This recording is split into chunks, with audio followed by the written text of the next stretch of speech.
So, about the low light.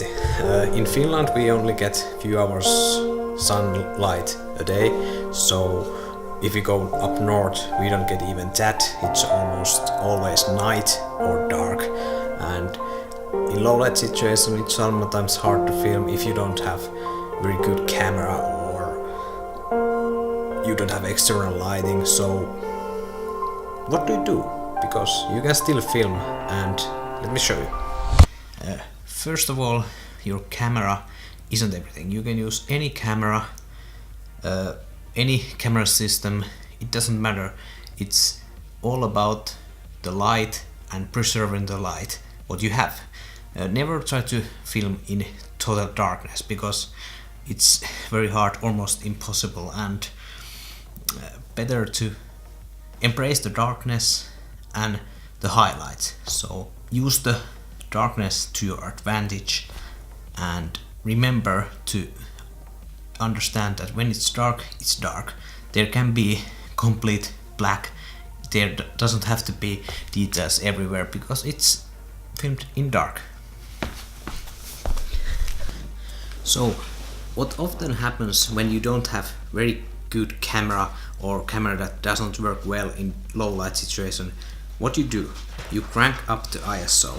Don't do it yet, because you want to use the base ISO of your camera. Like in a GH4 it's 800. If you crank it up, you will introduce more noise, and noise makes the footage look worse. So do something else before you raise it. So one tip you can use is to film in 24 frames per second, because you always want to have shutter speed as low as possible, but it should be 2 times your frame rate. So that way, filming 24 frames per second, you get the lowest possible shutter speed with still that good cinematic, almost realistic motion blur.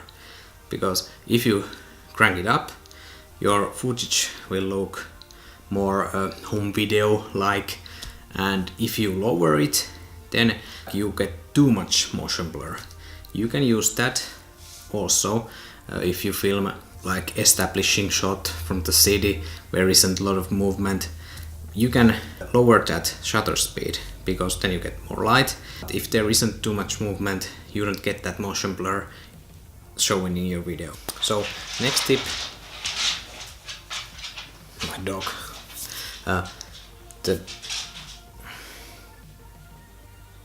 Sorry about that. So the next tip is to use lenses that are fast, so they have low f number. So something like 2.5 and 1.8, 1.4, 1.2, you get the idea. That way you get the most light in your sensor, and you also get that cinematic shallow depth of field when not a lot in your screen is in focus.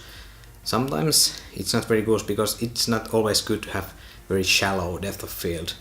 But if you want to have most light, then you might have to compromise with your focus. You don't have to break bank, even though many of the prime lenses are quite expensive. You can buy something like Canon Nifty 50. You can find it like under 100 euros or dollars. It's very good lens. It's full frame lens. So if you put it in APS-C sensor lens, it's almost like 85 millimeters. So it's perfect portrait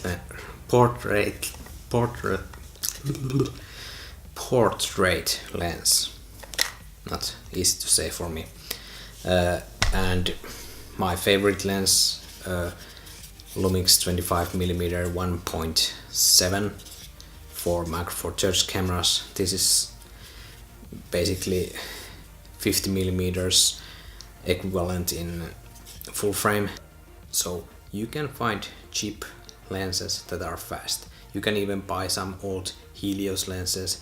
They have this weird swirly bokeh or something like that, but you can get those in very cheaply, and they can help you film in low light situations.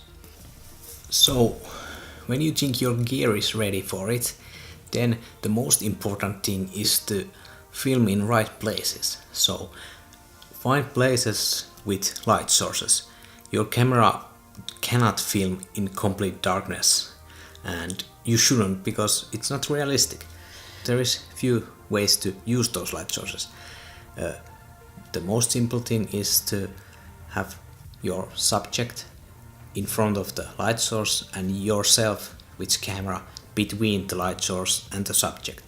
That way you get all the details in faces and their expressions, but you don't have to do that. You can also film behind the subject and you expose according to the light source. That way you get that nice silhouette, and that's very effective look. Using something like street lights might be a bit hard because the lighting isn't very flattering, but it's also very realistic, and you shouldn't be afraid of that, because sometimes if you don't have any other light sources, use what you have.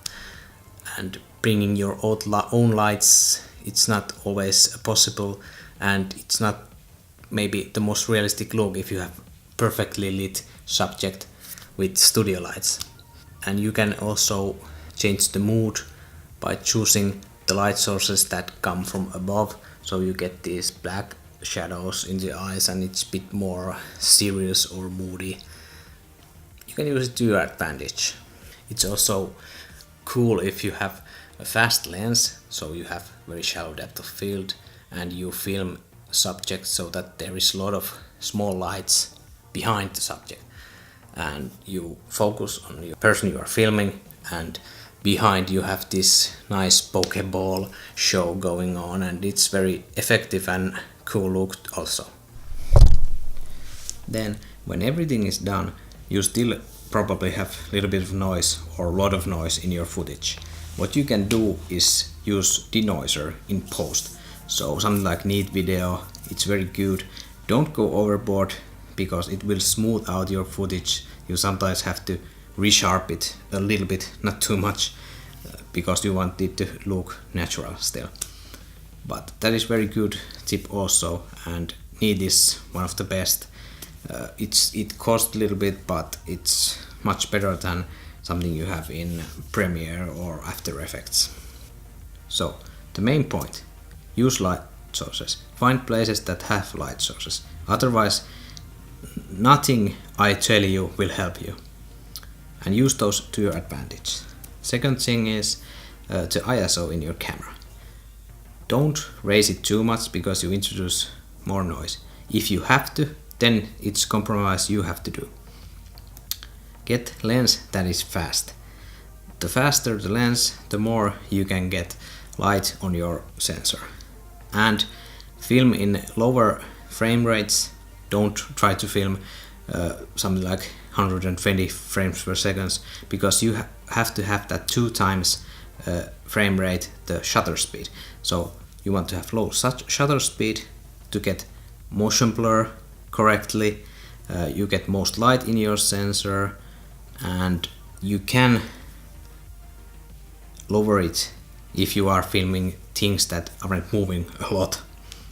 And lastly, in post you can denoise the footage, or at least your best clips, because denoising is quite heavy operation for a computer. Oh yeah, one pro tip is to film in 4K.